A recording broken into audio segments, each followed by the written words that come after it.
shut your mug ass cremation face. I don't know what you want to call him, but shut your fuck ass up, okay? And she says, quote, Wait, cremation face? I don't know. I can't. What am I thinking? Ceramic face? Yes, thank you. I think I had kiln in my head, so I was like, cremation. Hello. Oh, hi there. I didn't see you. Welcome to Say Smut. Come on in. We're a literary podcast for readers and non-readers. Yeah, please come join us. That is Sarah, and she loves books. And that is Hope. She loves talking to me about books. Each episode, I break down the plots of some pretty wild books to Hope, who has not read them. And Hope, did you notice something about our document today? No. I did not put the title. Oh, I just thought it was named because I made it. Oh, no. Okay, I guess you did make the document. So I noticed nothing. It was exactly as I created. That's fair. No, that's fair. You typically call out, though, if I don't put the title in there, it's because the title is going to reveal something. Yes, it's not that it's ominous, but kind of. It is. It is kind of ominous. I want to put a plug up before we start, though, that, you know, if you love us oh so much, or if you were like, that greeting was so good. I've never heard you guys before, but that greeting really lit a match in me. You should, you know, rate and review us on the podcast platform of your choosing. And then you say, hey, you know what? I want to keep up with those girly pops. You're going to head over to either TikTok or Instagram and follow us at saysmutpodcast. So you can get updates about what we're doing. And you can see the beautiful art that Hope creates. I just created a highlight on our Instagram where you can see all the art that she has created thus far. I realized it's not as much as I thought it was going to be. I thought you had done like one from every episode, but you have not. I've done a lot of them, but I don't know how many of them we have archived. That's fair. That's fair. So that is now a standing segment that you can look forward to is Hope's art. And one of the authors even said that your art was so beautiful. Which one was that again? I think it was the bear. I believe it was Birthday Bear. It was Holly Wild. Which is a huge honor because, as you know, I was fucking obsessed with the cover. One of the covers of Birthday Bear. And I have a surprise for you today, Hope, that we have two covers as well. I will have you only rate, I know you're going to like the other one more, but I'm going to only have you rate the first one because it's the one that comes on the Kindle now. So it's the one that you typically see. That's fair. So with all this said, are you ready to dive into our book today, Hope? Splish splash. I'm ready to dive in. Okay. We are reading Claimed by a Coffee Mug by Shayla Storm. Okay. Wow. Yes. Wow. A few notes before we get in. Content warnings. We've got sexual content, voyeurism. We kind of have a sub-dom dynamic. There's mention of murder and mention of a death of a parent off page. Okay. You're like, murder and coffee cups. What's going on? No, that is humorous to me. I'm laughing because I'm thinking about something in the research and then something you said, and I don't think they're actually related. Okay. It just made me laugh. Can you loop that back around and tell us when it is related? Yeah, hold on. Let me jot just a little.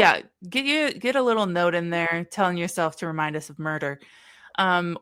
Or death of a parent. I guess I don't know which one you were oohing and ahhing at.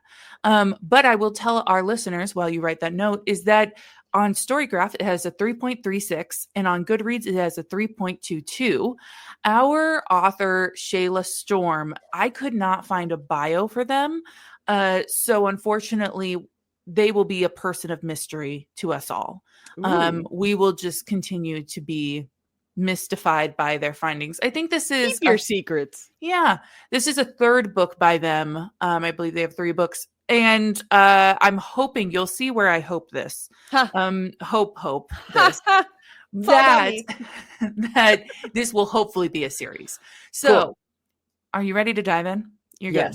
Still ready to dive in. She is doggy paddling in the water, ready to go. I dove in a while ago and have just been kicking it in here. I just always want consent, Hope. That's all I want is consent.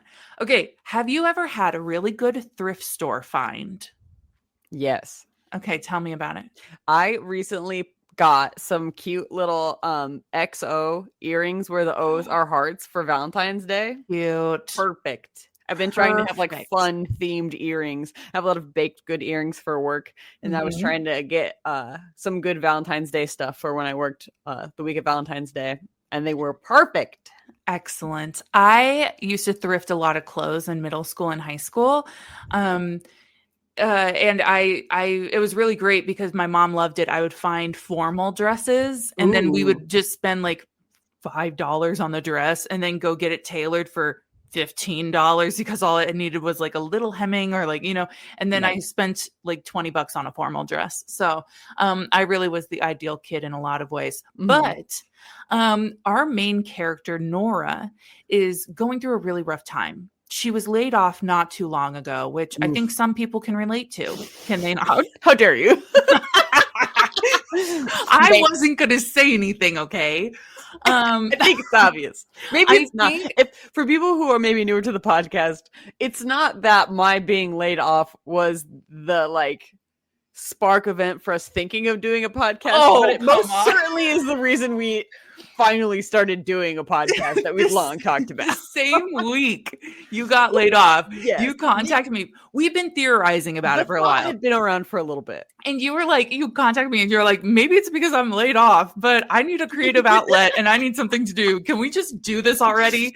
I have ample free time and a lot of anxiety. What if we filled it with something, anything at all? So Nora hasn't gotten to the podcasting stage of her unemployment. Okay. That's okay.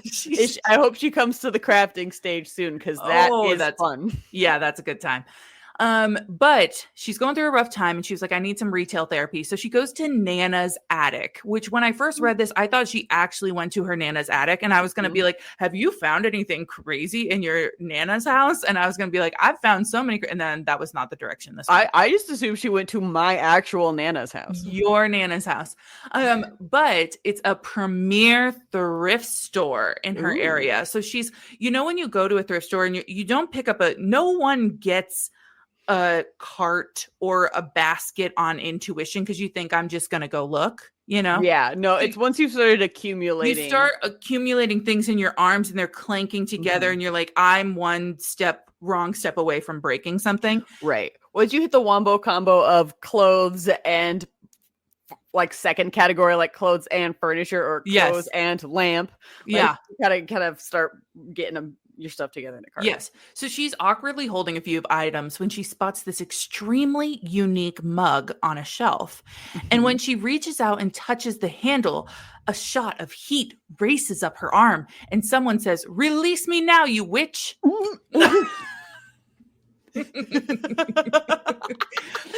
Oh, look. So she like looks around and she like sees two people talking over by a love seat, and I don't know if that was like her being like maybe they said it, I don't know, but right she was to like, each other on the release me now, you witch. But she decides she can't leave this mug behind, so she like looks at it a little closer. She ignores that happened because she chalks it up. She genuinely chalks it up to like, I've been low on sleep, which sleep will come in a lot during this book. Cool. She's like, I've been low on sleep. I'm super stressed out. Let me just look at it again. So it's so interesting. And I don't think it's that interesting, but it's so interesting. Liar.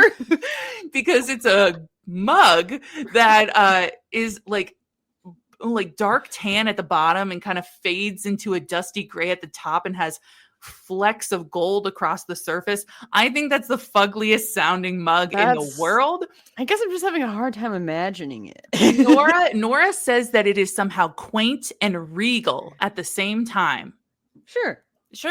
Okay. I mean, so like an ombre mug with gold flecks.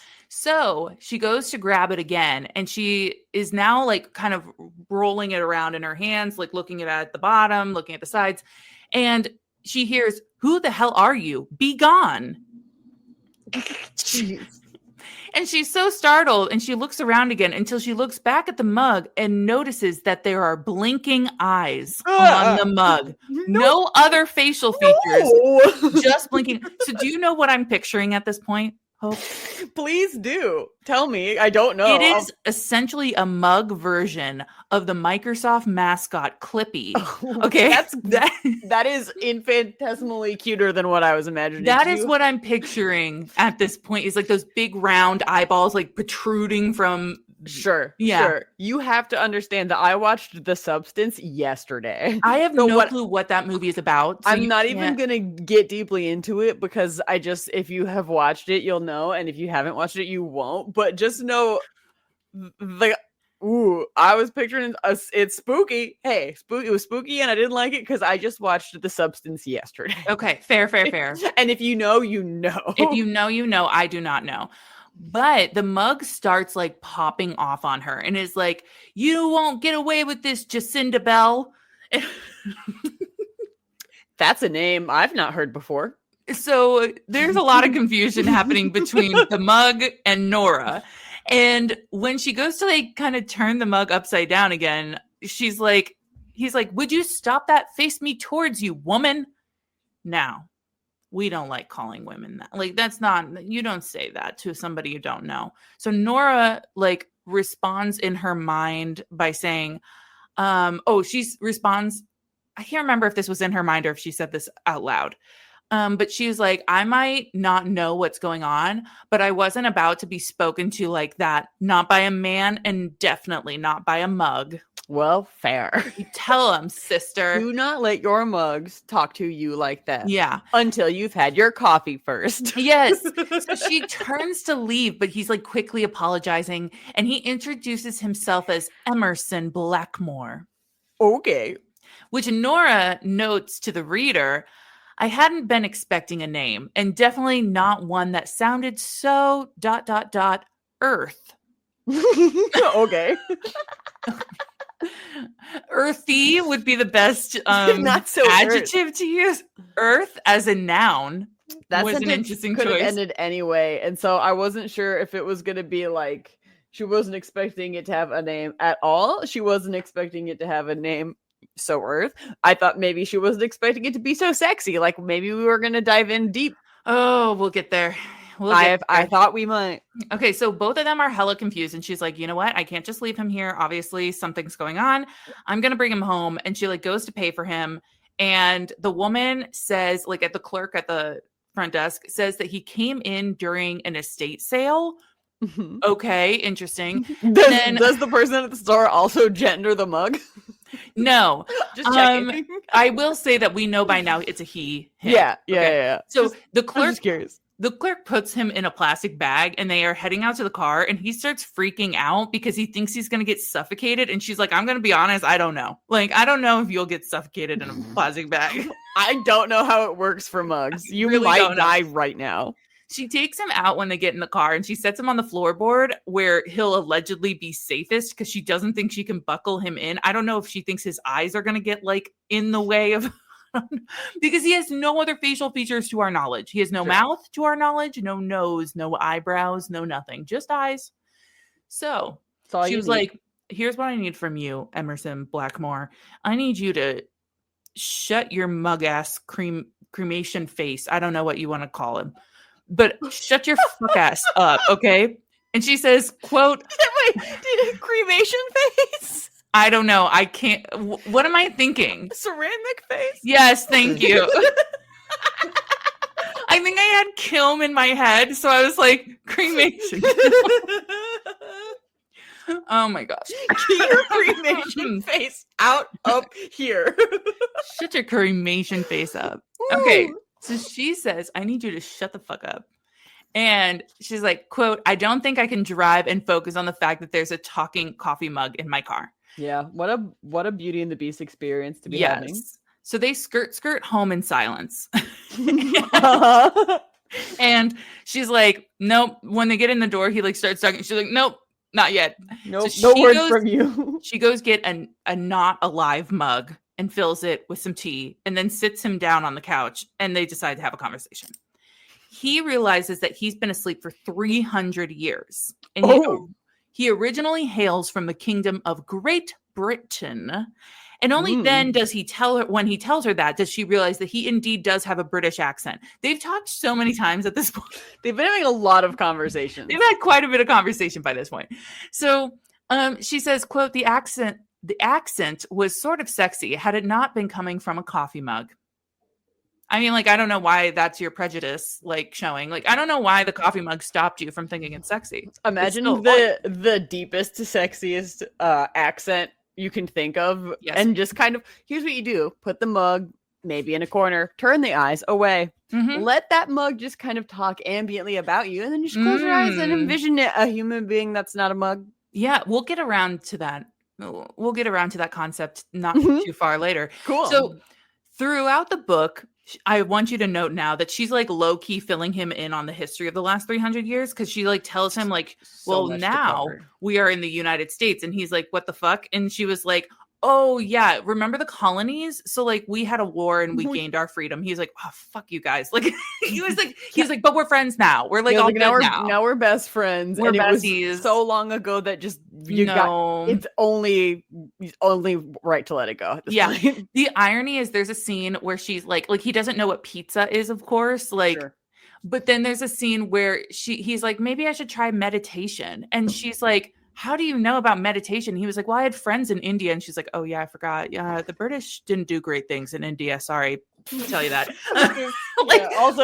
Yeah. Okay. Yeah. Interesting. So now we're going to get into the lore of Emerson. Okay. I'm ready for the Emerson lore. So while he knows he's a mug, he keeps insisting that he's a man. Sure. So she's like, tell me the full story. He used to live in a small village near a wooded area.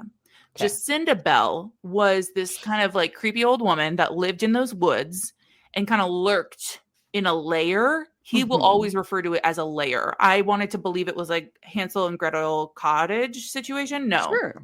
No, but she would. Oh, lair. No, lair. So she would lure children in from the villages to the woods to her lair. And only a few of those children would return. And those who did were very scarred by untold horrors. Okay. Yikes. So him and a bunch of men decide to storm Jacinda Bell's lair to end her for good. But she wielded magic. No. Shocker. And had all these horrible beasts that he does not elaborate on other than saying that she had some beasts. Okay. Just know she had them. Just know they were there. Okay. So she killed most of the men. All right. And the 3 that survived, she wasn't going to let them escape.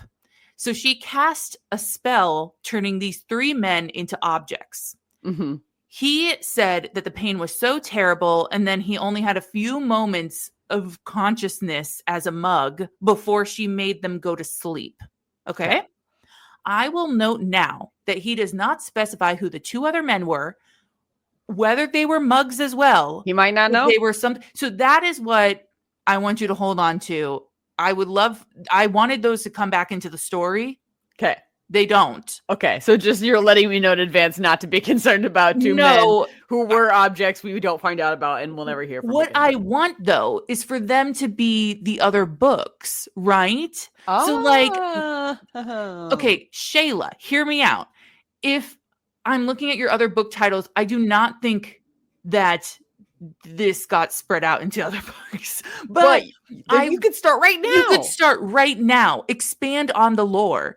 Okay. So she says at one point, am I just supposed to believe that you were cursed by some witch? And he says, quote, is it easier to believe I was born this way by a mug mother to a long line of mugs? Right? Also, eat. You are talking to a mug. Like, why is this hard to realize? Okay. So she's like kind of observing him while he's given this monologue. And she keeps, throughout the whole book, she will keep noting that he has a blemish above one of his eyes on the mug. Okay. Like something went wrong during the kilning process. But it doesn't make sense to her because she's like, if he was made of magic, there shouldn't be a blemish. Right. Like right? Like so an issue will you please begin your research on what the process of a cremation face Looks How do you get how do you cremation cremation face? This mug man has cremation face. Resting cremation face. Resting cremation face. And I'm here to tell you how it forms and what you can do about it. Thank you.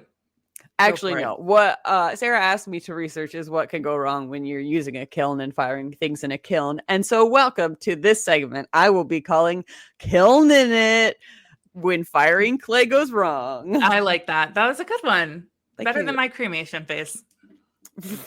Nothing is better than your cremation face.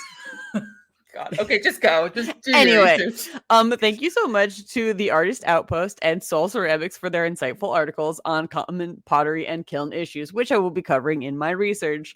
But to back up to make sure that we know what I'm talking about, what even is a kiln? Well, I'm happy to tell you it's basically a fancy oven that you use to dry out ceramic pieces. And that's pretty much what a kiln is basically a fancy oven. Although, for context, we are not talking about like oven to bake cookies in hot. We're talking about 2,000 to 2,400 degrees hot. Yes. Super hot. Sarah, have you ever used a kiln before? Yes. In art class a couple of times. Yes.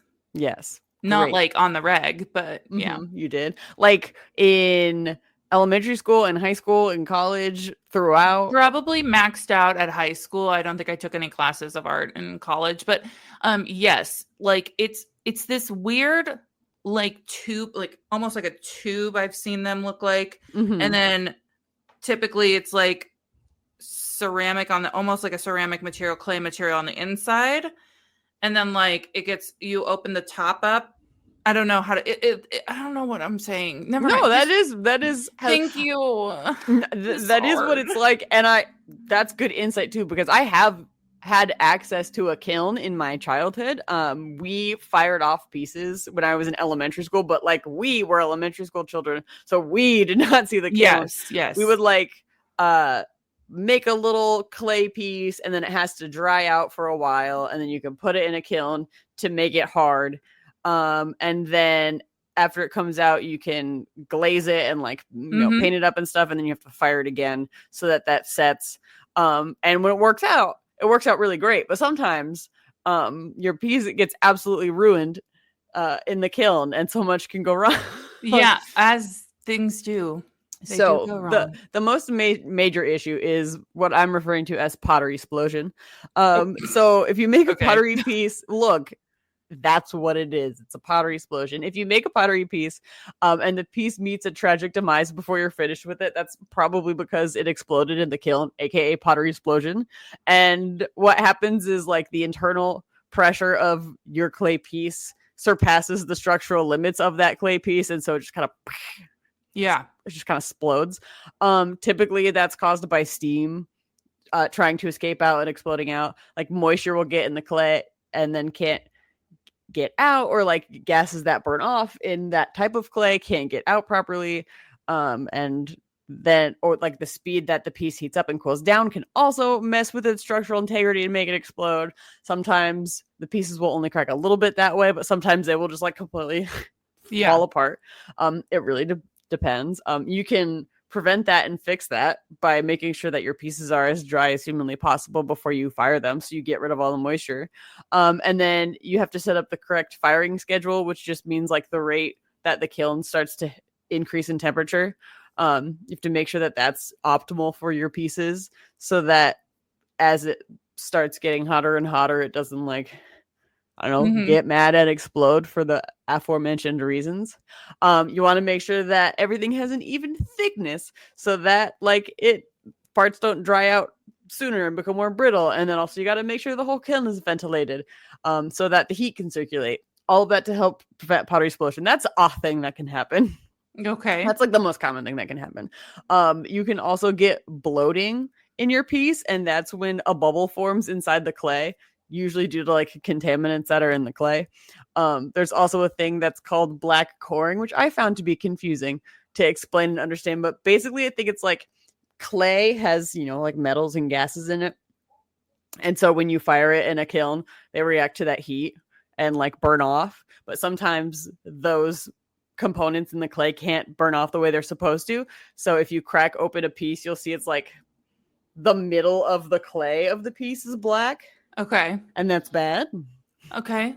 I'll believe you. Yeah, that's bad. That's the thing I learned it can go wrong. And then lots of glaze imperfections. So like there's something called crazing that can happen, which is a great name for it. Yeah. It's when you get cracks in the glaze layer on your pottery piece, and that happens because the thermal expansion of the glaze and the clay don't match up or like happen in sync. So the glaze will like expand and contract as it's being heated up, and so will the piece. But if they do them differently, like it'll crack the glaze. Yeah. They're not doing it in sync. You can also get chipping in a way that's kind of similar.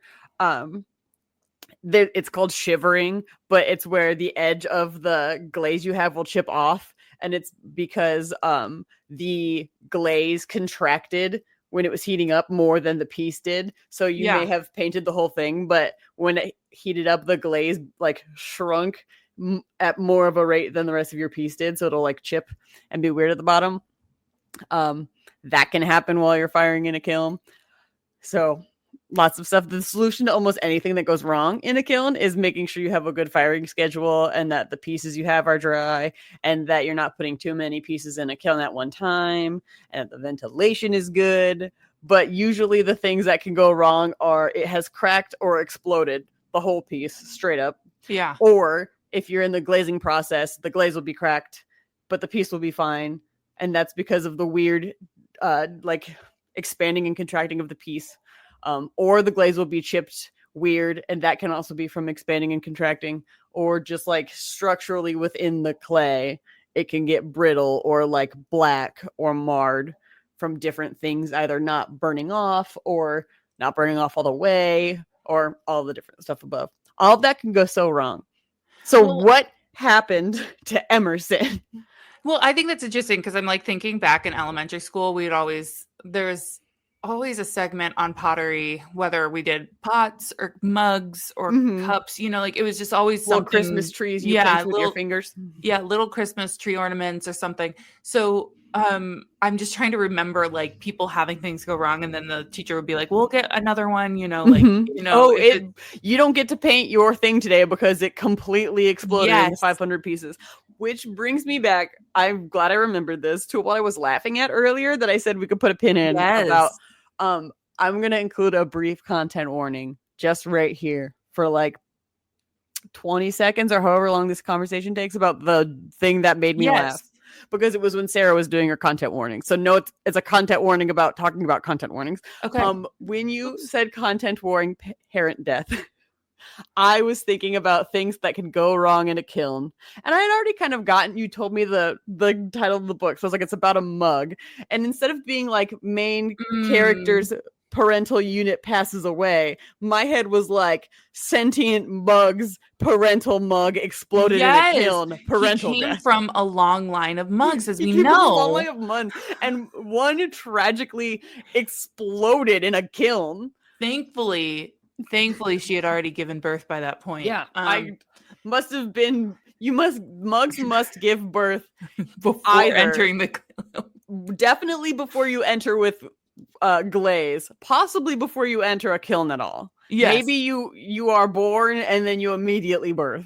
Yeah, but like when does the life of a mug really begin? Someone please give me the talk about the mugs and the saucers. Do you save the life of the mug mother or the mug child?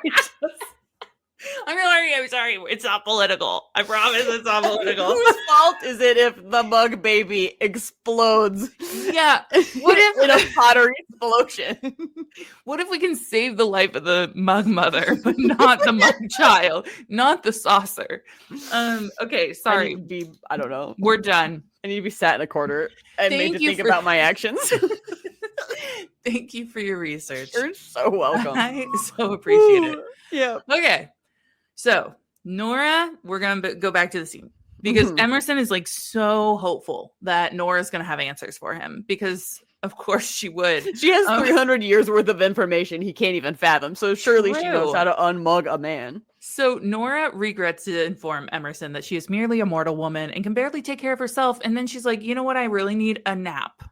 So I'm just gonna take a nap on this couch, and he's just gonna chill on the couch and wait for me while I take this nap. I'm gonna put him in a cupboard, and I'm gonna enter a different room where I can't hear him, and I'm gonna take a 1 to 3 hour nap. Well, it ended up being 5 hours. When she wakes from her dream, she's kind of like half in, half out, and she's very horny. So what better thing to do than to masturbate on her couch? Only after does she have an orgasm does she realize that her new mug roommate was sitting there the whole time for the whole show. Right where you left him. He gets her attention by going like clearing his throat. And I just wonder, does he have a throat? What is the throat? Probably not. I don't understand. Look, he's been talking this whole time. We don't have time for questions like that. No, the anatomy of a mug is not something we have time to talk about. Okay. No. She says, quote, I guess that was the best show you've had in 300 years. And he says, and the 35 before that. Hey, is our man flirting with her? Also, just know when he becomes a man, he will be 35. So that's exactly what she clocks. She's like, he's about my age. Yes. And so they're kind of flirting back and forth. And he goes, oh, I saw how you sipped that tea. I could imagine filling your mouth. Do you produce what you fill it with? What? Yeah, I was going to say, like, that seems like, on the one hand, a silly question because the obvious answer is like tea, coffee, and other beverages. But it does imply that he's producing something that will fill her mouth. And therein, I have even more questions. Yes. I think the scene was like that she was going to go to the kitchen and get something to drink. And he was like, make sure to wash your hands. And she was like, I'm sorry, do I need to give you some coffee, like essentially to shut you up? Like, and he was like, oh, as long as you drink it out of me, I saw how you sipped that tea, but like that was the context. Okay. So then she gives him a tour of the house and starts explaining all the technology in the Lord's year of 2022. It starts truly parading this mug around like dogs in TikToks about showing dogs things they've never seen before. Precisely. This is the inside of the microwave. She's expecting him to be like shooketh by all these inventions. And then he reminds her that like, during his day and age, when they also had problems, they would solve them with new inventions. So it's not surprising to him that it's been 300 years that they've come up with new inventions. So he's like, I'm not that surprised. I'm not impressed. No. We've been inventing. That's interesting. So while he's like looking out the front window, because he asks her to put him in front of a window for him to hang out while she does stuff around. Yeah. Nora decides the best idea is to contact her friend Leslie, who I'm going to tell you right now is an absolute bitch. So she's like, I can totally trust Leslie. Sorry, I almost said Lisa. Leslie with this newfound information that sounds absolutely insane. She's like, my friend Leslie always knows what to do in every situation. She'll totally believe me and tell me it's like the new fad to have a boyfriend who's a mug. And you know, like friends do. So keep this character point in mind for later. Okay? Yeah, Sarah, if you start dating a mug, I'm going to be really open to it. Okay, I will say that our friend Addie and I have an agreement that we will always believe each other if we find out that the other person, like if we find out that we're a clone, or like if we find out we're in a time loop or like something crazy. Right, like or magic is real and a magic has happened. We will always believe it because we save so much time than doing the whole run around of is this true? Well, true. Leslie is apparently not that same type of friend because Leslie comes over and Nora presents Emerson the mug to her as if she's caught something so wonderful. And Leslie's like, you named your mug Emerson? And she's like, no. Like, look, I found him earlier today. And then she thinks that Leslie thinks that she had caught something in the mug. And she's like, I think it's gone now. Like a frog or something. You know what I mean? There. It's empty. And she's like, no. The mug though. Like, it's the mug that I'm talking about. Like, he can talk. I met him earlier. And like, all of a sudden Nora realizes that Leslie cannot see him and cannot hear him the way that she can. Clearly not. And then Nora realized perhaps she should seek medical attention. Leslie was like, are you feeling okay? I know the job hunt's been crazy, but like you've been under a lot of stress. This has been like a little crazy. This happened to me when I was laid off as well. And I was like, Sarah, my mug friends. You didn't trust me with that information, actually. You called somebody else that day. Feeling really bad. I would have believed you. Abby would not have believed you. I would have believed you. Me calling out Abby in this blasphemy. I do believe Abby would believe me. I'll ask her later. I will 100% believe you. But okay, so that I don't know what happens with Leslie that like Nora turns to her mug and just starts talking to him as if she's not there. But she's like, oh my God, she can't see you or hear you like I can. Nope. And Emerson decides to explain in that moment that before he went to sleep, the witch told them that only the person who could wake them, hear them, see them would be their soulmate.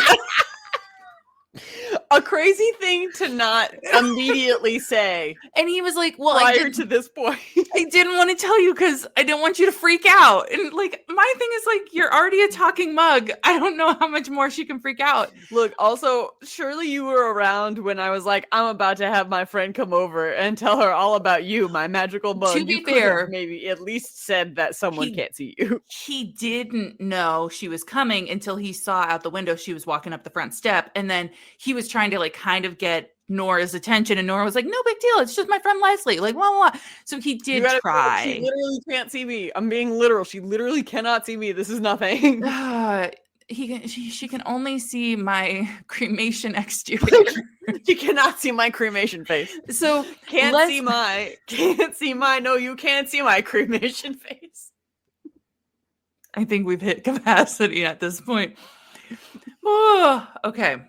So Leslie is like, Nora, I think you need to go get some sleep.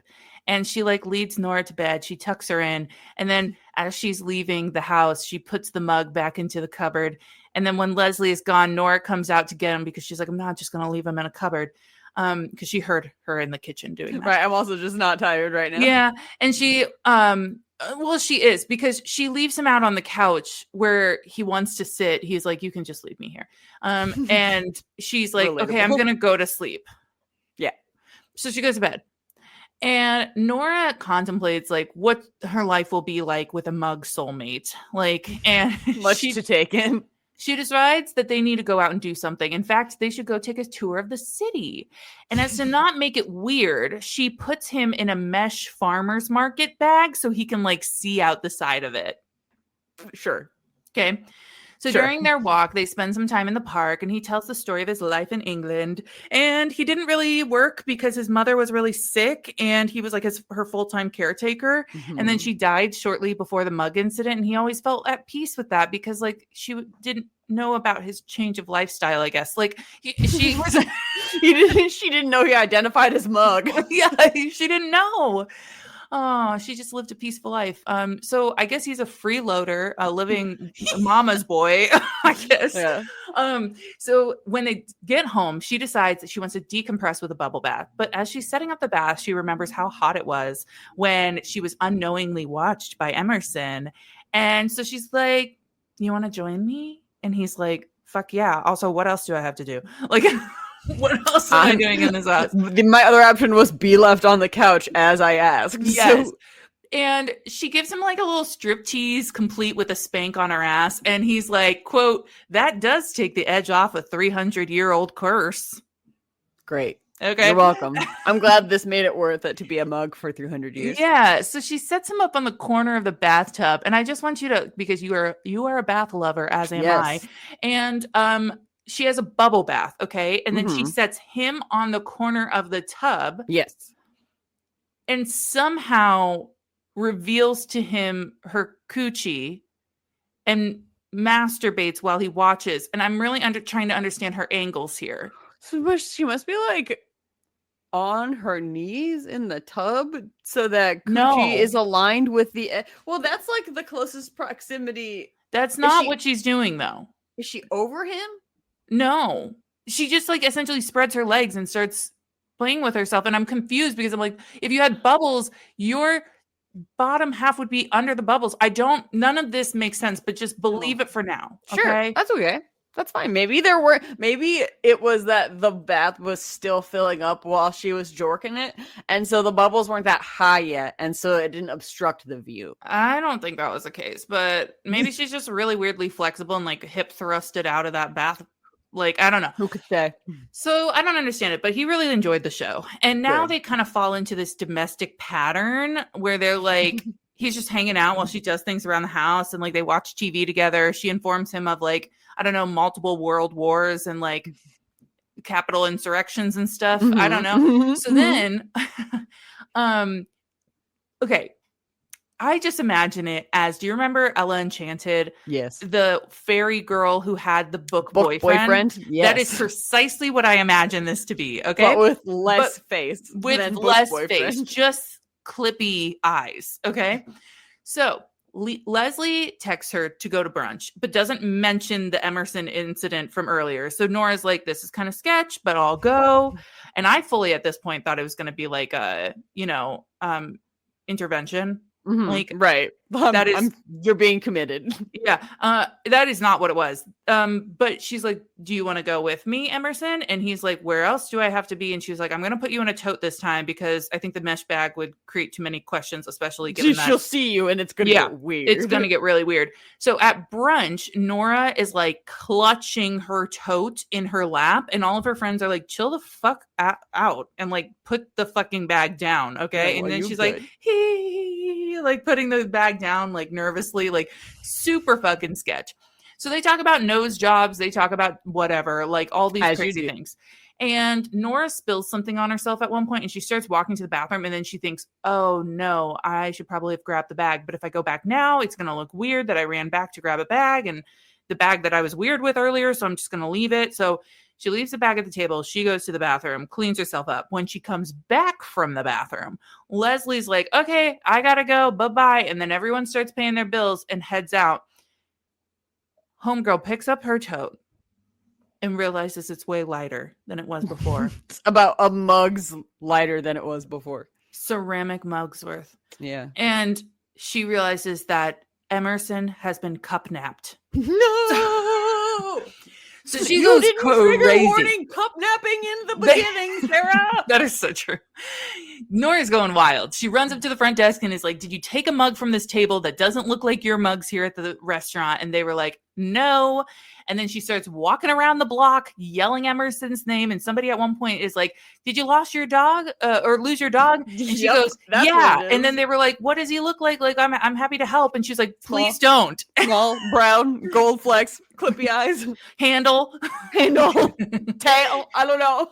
So she even like lightly searches a trash can that's like overflowing. And she's freaking out. She's like wondering what her life is going to be without Emerson. And then she finds him sitting on a bus stop bench. He's like, I gotta get out of here. He's sitting there with his eyes closed. He's got a little bindle and he's gonna go to Santa Fe. Apparently, Leslie had taken him because she thinks Nora is mentally unwell. But why leave him at the bus stop is my question. Like, you gotta go a different way. You gotta leave town now or I'm ratting you out to the police. Like, I think that was the conversation they had. But Nora then goes on and explains that Leslie has this no-nonsense personality and has come from many issues, including her own mother's mental breakdown. My mother also spoke to mugs, and I'll have none of it from my friends. And when I reflect back on the beginning, when Nora thought that Leslie would be the best person to call in this situation. What is your friendship? I'm like, also, you don't remember that your best friend's mom had a mental breakdown? I'm like, I think Leslie would actually be the worst person to contact for this need. Anyway, they have this brilliant idea, finally, to use technology to look up information about his village and the lore of maybe a witch woman around his village. Whoa! Crazy. But before they can get any research done, Leslie is really tired. This big bitch is so tired, and I get it. She fucking needs a nap. Me too, sister. I'm also that tired. So she sets him up in bed next to her while she sleeps. But then she wakes up again, extremely horny. She starts masturbating, and Emerson is like, maybe you should pull back those covers. It would be a lot more entertaining. So she does. And then he's like, well, there's really a better view I could have than up here by the pillows. And she's like, you're absolutely right. And then she puts him right between her legs for a front row seat. Get on down there. Of course not. So what happens next? Watch what happens next. Using his extremely hot British voice, He essentially dirty talk doms her into masturbating. Honestly, that's great. No, it is so good. His dirty talk, great for a 300-year-old man. So at one point, he does threaten to punish her if she doesn't obey him. And she obeys his command, but I'm desperate to know how he would have punished her. Yeah, in what? Look, don't think about that right now. When he doesn't have legs to go places. It was for the sake of sounding hot and not for the sake of being practical, okay? So true. So she's so close to finishing, but nothing is quite getting her there until he demands that she use him. No, I thought maybe we'd avoid it. So... I don't know why. I just thought maybe we'd sneak past it. She really gives him that cremation face. Okay.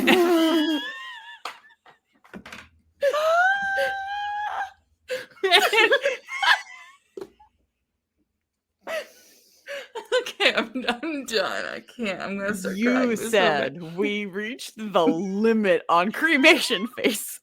I had the best place to drop it, though. What are you talking about? Drop that cremation face. So she literally starts grinding against this coffee mug. Okay. And I think about his clippy eyes. And I just think about it. Had clippy eyes the whole time. He's rubbing his clippy eyes against her juices. And that just really freaks me out. Just a lot of eye contact. Okay. But not in the way you're thinking. Oh my God. Okay. I can't. Okay. Let me get this out. All right. So... She reaches completion, and they decide that he will now be her verbal dom from here on out. Okay. I'm glad they worked it out. Yeah. And the next morning he's like ready to down to clown again. And he's like, but before we do, we need you to eat food because I don't eat, but you do. And I need you to have good energy before we do this again. And okay. So they're sitting over breakfast and the doorbell rings. Guess who? It's Leslie. She's like, I phoned to my friend in Santa Fe, and the mug never showed up that I put on the bus for there. He never arrived. I know he's still in here. Anyway, so Leslie notices that Emerson is back, and she kind of loses her shit. To be fair, she's super triggered by her experience with her own mother and is like looking out for her mentally unwell friend, which I can't blame her for, you know? She's so ill. So they start fighting about Emerson. And in a heated moment of pushing and pulling, Emerson flies out of their hands. Nora sees it all happen in like slow motion. She knows there is nothing she can do to stop him from crashing against her hard floors. So she says the one thing she possibly can. I love you. I love you. I love you. And before he hits the floor, a blue light flares in an explosion. Yeah, you bet it does. Wind rushes through the room. And when it's all past, a tall, lean man with long, wild blonde hair and oh so familiar eyes is standing right there. Hey, that's probably copyright. Sorry. So Leslie is so shocked she passes out. And I bet Leslie just poops. I don't know what else you do. He's literally passed out unconscious on the floor. Nora runs to him in this like movie moment and like jumps on him, kisses him. They realize that they probably like broke the spell when she said, I love you. They take like one moment to look at Leslie and decide to let her sleep it off before he carries her to the bedroom. And unbelievable behavior. They are not about to fuck with a passed out Leslie in the other room. They sure are. Unbelievable. So he carries her out to the bedroom and she tells him, I would love to play with your real handle. Ooh. Yes. And as they're undressing, all she says is that he's wearing a loose white shirt, which means he's probably in the same clothes he was 300 years ago. I simply don't have the answers for how that magic works. So I'm just going to drop it. I think it's interesting because many a times when we do these books, they're naked. So I like that we just kept the clothes. That makes sense. But I appreciate that this magic was like, you can keep them because magic is real. Yeah. I mean, so much is real. So she also notices that he has a little scar above his right eye, which is where that blemish in the cup was. Of course. And she's like, where'd you get that? And he was like, a wood chopping incident. She's like, that's crazy. That's it. Completely unrelated. Just had a wood chopping incident. Yeah, and then they both give a little bit of oral before having very plain missionary sex, and he gives her some dirty talk in that British accent. I don't know what the positions were like back when he was a man. So, I'm so glad you mentioned this, because then I say in my notes, after they both finished, I thought to myself that they never even talked about birth control, which I low-key put on her because he probably doesn't understand modern birth control. True. They probably had birth control back then to like conscious. Where's my lamb skin sheath? Yes. Where are my intestines that I wrap my dick in? Like whatever. Anyway. Wow. So in laying in the bliss of post-sex, they are on the bed and he finally fucking says, I love you back to her. And then they hear Leslie yell from the other room, what the fuck's going on? And then the book ends. Well, it's kind of reminds me of the end of Toy Story. Oh, I mean, sure. Where like they're listening to everybody open Christmas presents, and then at the very end they're like, it's a puppy, and all the toys are like, and that's just the end. But this end is just like, we've remembered that a other person is in the room. Yes. So how do you feel post mug? Great. Yeah. This, I'll say, for the writing of this book, it was very like lighthearted, clever at the beginning, and then like the mug puns were heavy at the beginning, like, you know, all of that was like the first half of the book, and then the second half was like, okay, we need to get action out. Plot, plot. No time for witty banter anymore. Okay. So I will say that kind of was a little bit of a disappointment on Moi's end. But let's go through our grading card. Diversity, I do have to say, having them be like in their mid-30s was so really nice. I think it was nice to have older people, because a lot of times our characters... Older people, I want to throw up. No, listen to me, because most of the time it's like a 21-year-old girl and like a maybe 30-year-old guy. Like that's how these typically play out. We don't often see them be above 30 years old. It's typically like a freshly 22-year-old girl. Right. Like, so I appreciate that they be shown ages of all sorts. More than one. Yeah, that is good. 335 years old.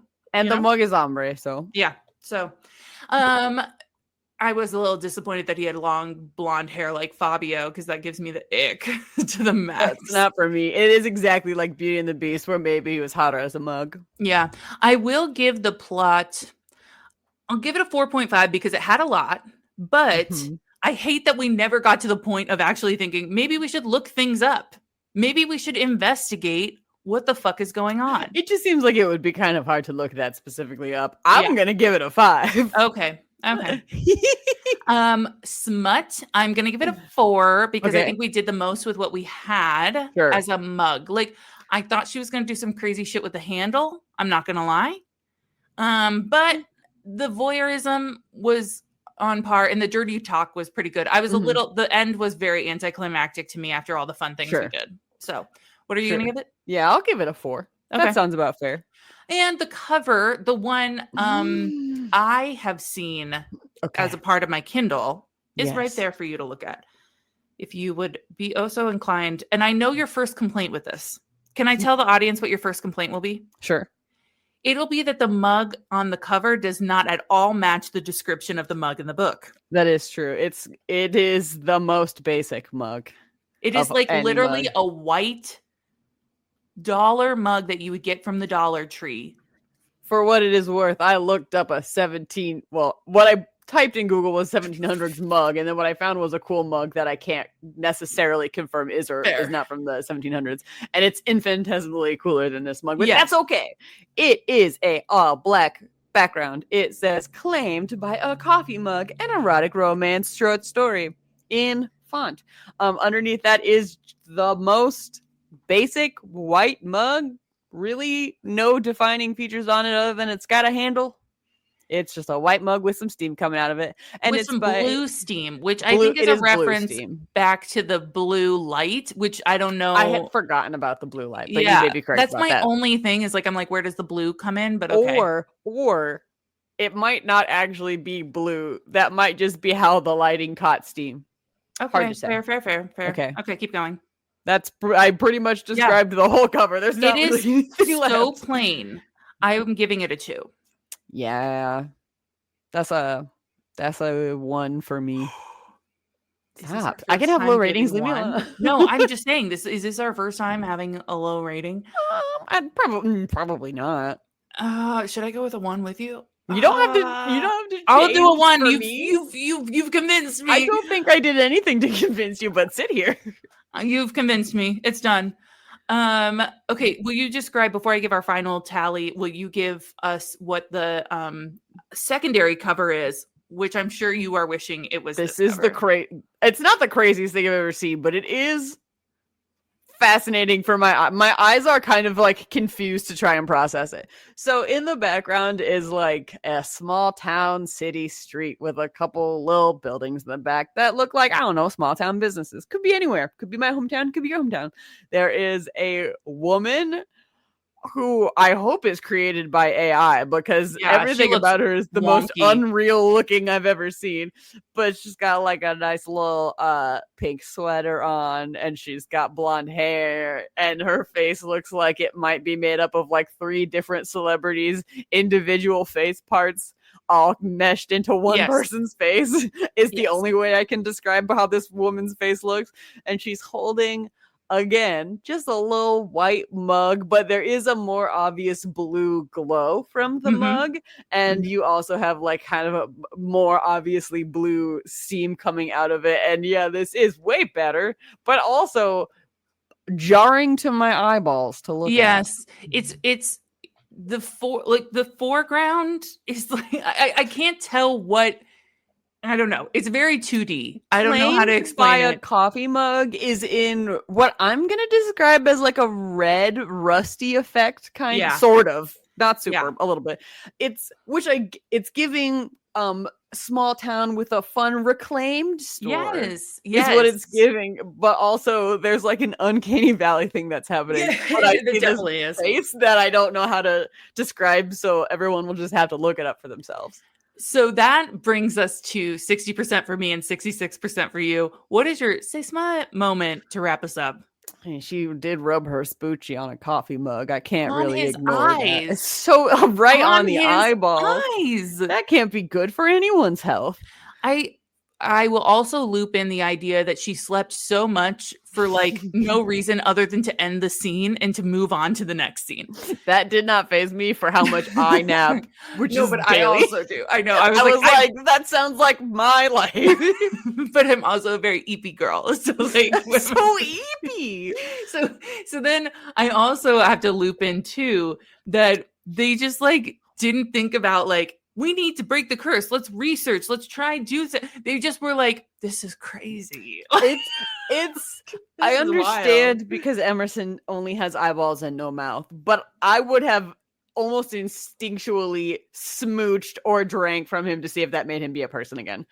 Like, obviously that wouldn't have worked, but a montage of things to try, the first of which being to consume from his cup and or give him just a little smooch. Just a little smoochy smooch. A little smoochy smooch. What would that hurt anybody? Look, we smooch mugs all the time. It seems like you would have just kind of liked to be smooching on your mug anyway, so I don't see what the harm is. Yeah, I think you wanted to smooch. Just give him some smoochies. I'm surprised that she didn't drink anything out of him. I thought that was, but then like, is it like his lungs? Like, is it violating to put something in there? But I have to think no, because he was talking about trying to fill her up, but maybe that's just talk. Hard to say with mugs. But also, after this is not our first mug related story, because if we reflect back on Seduced by the Pumpkin Spice Latte, where the pumpkin spice was not an animate object, it was like it was more like a sexual elixir. Yeah. Yes. And she did titty toss some tits into that mug. So I was prepared for some titty toss in here. She was dropping it in. Yes. Oh, yeah. Well, I will say that in this situation, Emerson would have probably really enjoyed it. And in the pumpkin spice situation, it was just that the beverage was so sexual and had little to do with the mug. Yeah. Imagine if you got, hear me out, this might be too sexy, put pumpkin spice latte in Emerson mug. See how that does for both sounds of you. like a sexual explosion. That might do a lot. Well, that is our book. We did it. We did it. You can find us if you so choose on TikTok or Instagram at saysmutpodcast. Additionally, send us your book recs. Send us our way via email at saysmutpodcast@gmail.com. I will say that I sent you a voice memo the other night being like, oh, I found a holy grail of books that I can't wait to use for the podcast. So I am very excited. So also pop us a rating or review. Like we said, do that. Do it. Now you've had the whole podcast under your belt. You're like, I for sure love these girly pops. Anyway, stay smutty. Keep your eyes out there for those mugs in those, and keep your eyes not directly in Smoochy. Keep your eyes. Yeah, we don't want any like pink eye weird shit happening. Just be careful with your eyes when you're down there. Okay? Eye care is health care, is what I always say. Yes, that's what we always say. All right, stay smutty, y'all. Bye-bye. Goodbye.